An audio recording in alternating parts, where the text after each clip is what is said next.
தமிழகத்தில் ஜனவரி 3ஆம் தேதி வரை மிதமான மழைக்கு வாய்ப்பிருப்பதாக சென்னை வானிலை ஆய்வு மையம் தெரிவித்துள்ளது.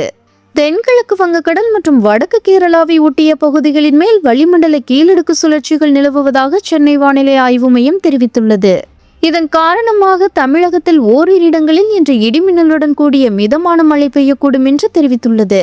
மேலும் வரும் 3ஆம் தேதி வரை தமிழகம், புதுச்சேரி மற்றும் காரைக்கால் பகுதிகளில் ஓரிரு இடங்களில் மிதமான மழைக்கு வாய்ப்புள்ளதாக வானிலை ஆய்வு மையம் கணித்துள்ளது. சென்னையை பொறுத்தவரையில் நகரின் ஒரு சில பகுதிகளில் மழை பெய்யக்கூடும் என்று தெரிவித்துள்ளது. நீலகிரி மாவட்டத்திற்கு உறைபனிக்கான எச்சரிக்கை இன்றும் நீடித்த வண்ணம் உள்ளது. நீலகிரி மாவட்டத்தில் ஓரிரு இடங்களில் இரவு அல்லது அதிகாலை வேளையில் உறைபனி ஏற்பட வாய்ப்புள்ளதாக சென்னை வானிலை ஆய்வு மையம் தெரிவித்துள்ளது.